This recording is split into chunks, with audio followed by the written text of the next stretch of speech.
Earlier this week, I shared a video of my sisters playing a song for Ozarks Highland Radio up in Arkansas, or down in Arkansas for me, up from them in Texas. And it's gone somewhat viral. It has like 900 shares. And the reason why is because, I think one of the reasons why, Penny, don't shoot me, but it's because of Katy's banjo playing. It's so good. If you haven't seen it, go to my Facebook page and check it out. They play this old country song called New Moon Over My Shoulder, and they do it in their own little style, kind of swing, bluegrass type stuff. And Katy does some really cool licks. I got lots of requests to explain some of what she's doing. Now, I'm going to formally have her in here in the cabin teaching some of that stuff, but I wanted to just shed a little bit of light behind what she's doing because it's something that you can take away with you today. Now, the lick that she does in particular that I want to spotlight sounds like this.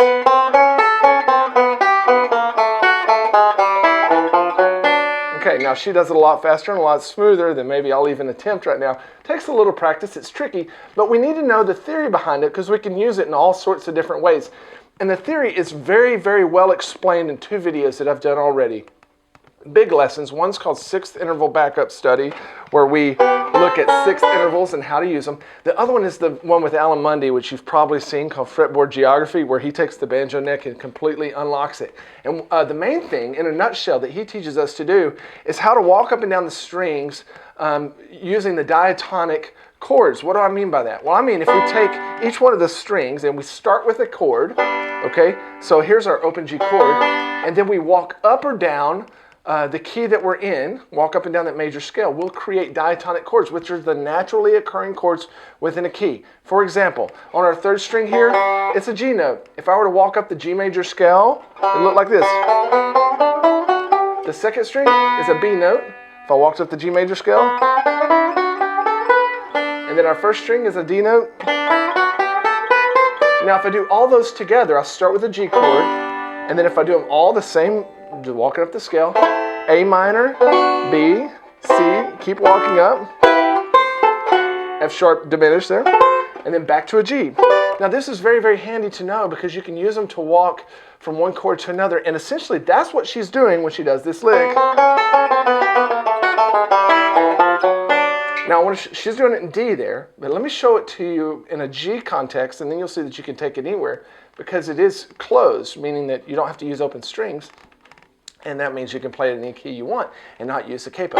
Let's say we're in the key of G, and we're on the 5 chord, which is a D chord, and we're wanting to go back to the 1 chord. So we're at the end of the phrase, maybe we have a couple measures of D, we're going back to G, okay? Now we could do something like that, or we could get a little more inventive using these diatonic walks, so to speak. So let's go up to our D chord here, okay? In that F position you might call. And what I can do is say, take each one of these strings and walk down the G major chord, that's the key that we're in, to arrive at a G chord. And then figure out how the spacing needs to happen. Let's do it one string at a time. If I'm up here on this 12th fret, if I'm walking down with the G major scale, it sounds like this. Takes me 5 notes to get down to a G note. Let's start there on the 10th fret on that 2nd string. 3, 4, 5. If I go 5, I go to a D note, which is in a G chord. So I'm going towards the direction I want to go. And then we start there with an F sharp on the 11th fret. Gets me down to a B note. Now if I do all those together, here's what it looks like.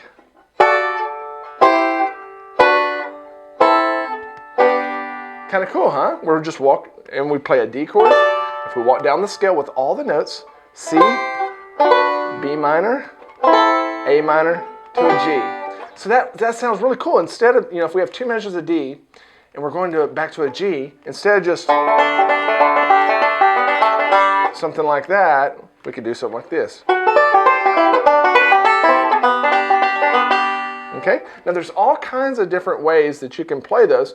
That particular lick, I just did a forward, reverse, roll. I learned that from Alan Mundy too. Forward, backwards, forward, backwards, land. Okay? And then sometimes I'll do that in different variations. Maybe throw in some vamps. Get a little syncopated. And you can even walk the half steps in between. You don't have to just play the major scale notes. You could do something like this. I just walk down chromatically from B minor to A minor there. Now all that Katy does is she takes that same idea, going from the 5 to 1, except she's in the key of D. So where's the 5 in the key of D? It's an A chord. We can find that here. So same shape, we're just down 1, 2, 3, 4, 5 frets. And if you do the exact same thing, walk down the D major scale, you'll end down at the D. It's going to look a little different because we run into the nut here. We have to switch strings. But I could do that same lick, or with the vamps. Now, all that Katy does is deconstruct that a little bit and play more single string type stuff. So she takes the 6th interval notes out of that, which would be these, 1st and 3rd string. Okay? And so she takes those out and then says, how can I chromatically walk up to that 3rd string and then walk back down to make it more interesting? So she starts, here's her target note to start this pattern we just learned.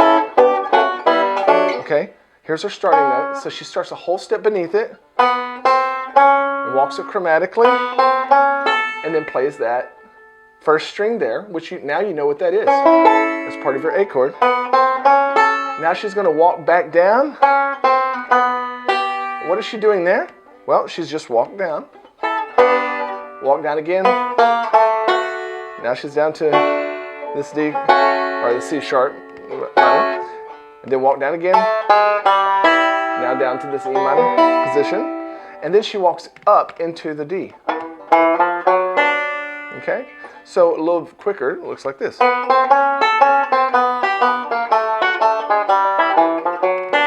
Pretty cool. You can do the same thing up in the key of G, right?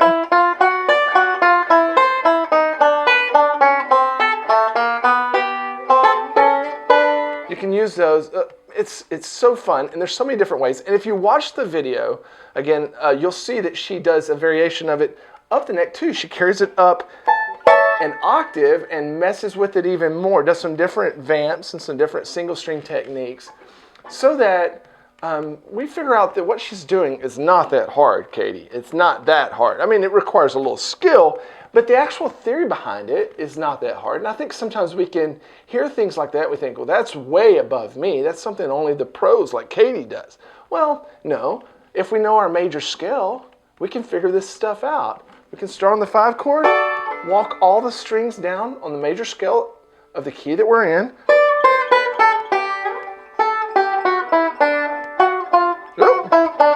Sometimes we can.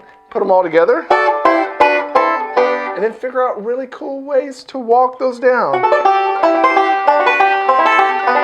Do triplets like that, whatever you want to do. But now the theory is unleashed for you.